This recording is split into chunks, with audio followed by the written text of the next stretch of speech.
Oh, hey Sam. Hey Jono. Did you know the Earth is a little bit like a Lindt chocolate? A little soft on the inside with a crispy layer on the outside. However, unlike a Lindt chocolate, the deeper we dig into the Earth, the hotter it actually gets. But where's this heat coming from? Well, great question, Sam. Let's try to work it out. To start, we know that the Earth must have some primordial heat left over after the Earth formed. Oh, hey guys. Oh, hey Luke. So Kelvin calculated how old the Earth would be if it was originally molten at the time of its formation, and then cooled through convection and radiation. Doing this, Kelvin worked out the Earth must be around 24 to 40 million years old. Well, obviously that's a little young for the planet considering the dinosaurs disappeared over 65 million years ago. In fact, zircon dating of some of the oldest rocks on Earth estimates to be over 4.3 billion years old. So there must be some other major heat source for the mantle to stay warm enough for that long. Now, the discovery of radioactivity eventually led to the realization that radioactive materials are contributing to the heat budget of the Earth. However, this is where we run into some problems. If we count up all the heat flowing out of the Earth and compare it to the estimation of all the heat being produced in the Earth, we find that there is a much more heat flowing out than we think is being produced, thus leading to the missing heat source problem. The most recent estimation of global heat flow was from Davis and Davies, who used a data set of 38,347 measurements and revised computational mapping techniques to estimate the global heat flow.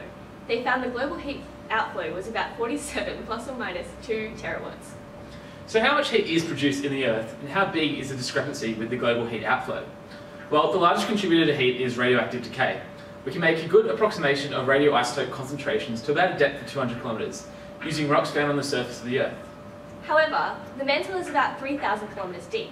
So how can we know the amount of radiogenic heat production in the mantle and below? One approximation is looking at the abundance of chondrites. These are essentially meteorites that have a similar composition to early Earth. Rough estimates tell us there is between 19 and 31 terawatts of radiogenic heat production. However, obvious problems arise since chondrites themselves vary in composition.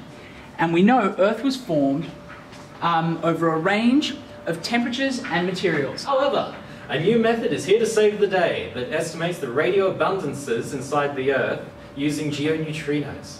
When radioactive elements decay, they release antineutrinos that pass through virtually everything. So every antineutrino emitted from decaying matter will pass through the entire Earth. So if we measure all the antineutrinos coming up through the Earth, we can then work out how much radiogenic heat there is in the Earth, right?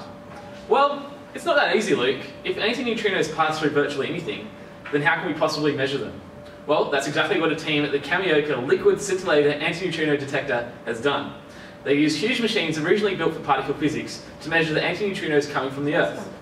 What they found was radiogenic heat produced contributed to about 24 plus or minus 8.8 terawatts. So we've found so far that radiogenic heat contributes around 24 of the 47 terawatts flowing out of the Earth. So what makes up the other half of the Earth's heat energy budget, I hear you ask?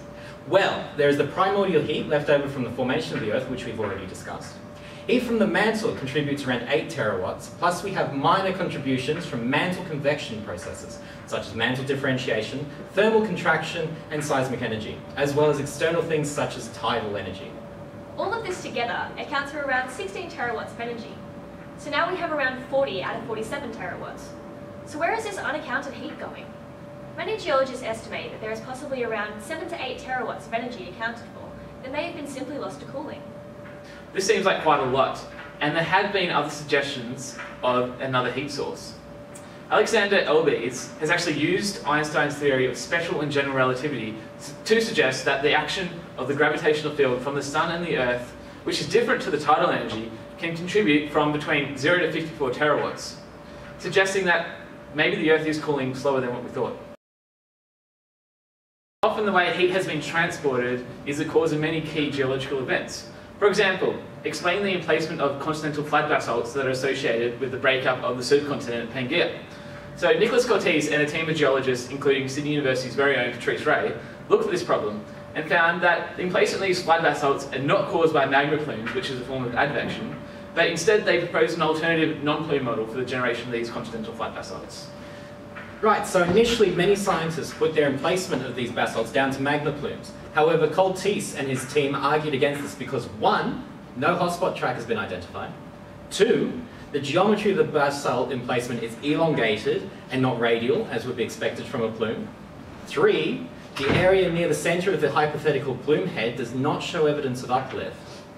4, the geochemical and isotropic signatures are diagnostic of shallow mantle sources that experienced ancient subduction and do not have deep plume composition. Coulters and his team instead found that a supercontinent can induce large-scale melting without the involvement of mantle plumes.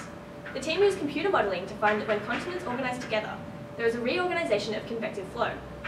This can lead to an increase in temperature of up to 100 degrees in the mantle below the continental crust. Thus, this induces a widespread partial melting in the supercontinent mantle, and hence leads to the emplacement of continental flood basalts.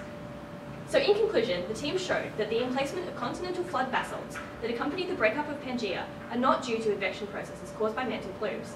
They are instead a result of reorganisation of convection processes which cause heating up in the mantle itself.